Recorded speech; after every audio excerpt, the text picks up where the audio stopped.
TED Talks, brought to you by Erbs and Gerbs. Go online and check out their delightful sandwich menus and soups. Order yourself something today.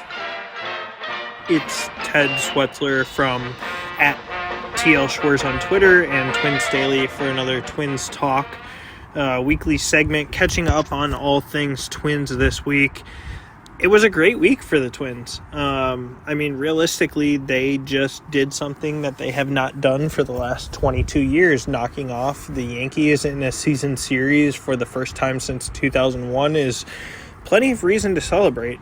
Unfortunately, they could not complete the sweep against New York on Wednesday. Kenta Maeda again looked human, I guess you would say, coming off of the liner that sent him out of a game a couple of days ago. He just never had velocity today. It wasn't a great outing anyways, but he did dive for a ball on a bunt and then came up kind of lame from his back. Apparently he is going through some arm issues as well. It's just not a great situation for Kenta Maeda right now. Sounds like he will hit the IL. I would imagine that means Bailey Ober will return to the rotation. And to be fair, I would not be shocked or disappointed if Maeda is done for the year as far as starting rotation is concerned. He has not rebounded all that well from Tommy John surgery.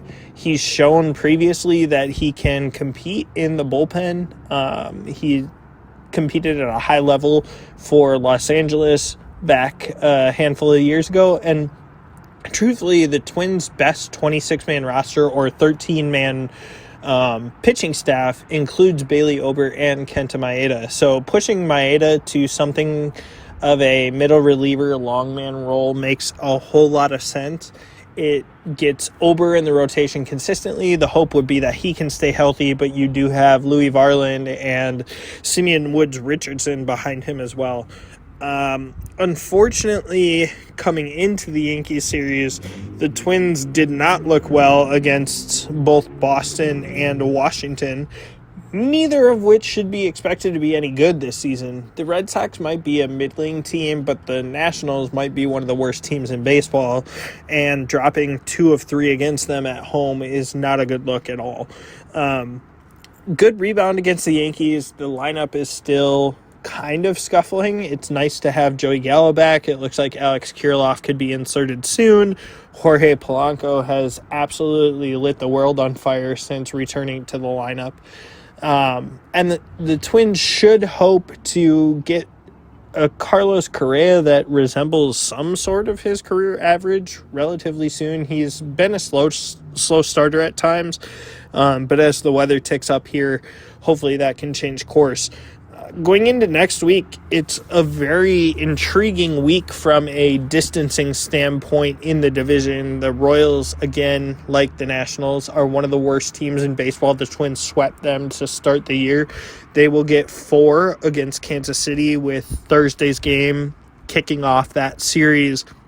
And then they do have an off day on Monday before traveling to the White Sox and the Guardians. Chicago has looked significantly worse than I expected them to thus far this year.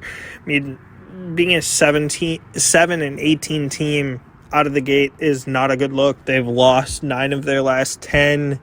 Tim Anderson's hurt, but that team just has substantially more problems, apparently, than Tony La Russa was. And then Cleveland is below 500 and just not really contending from a total team perspective.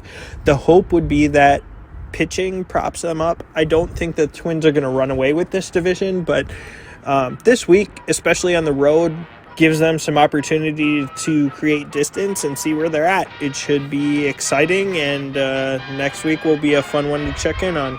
Catch you then.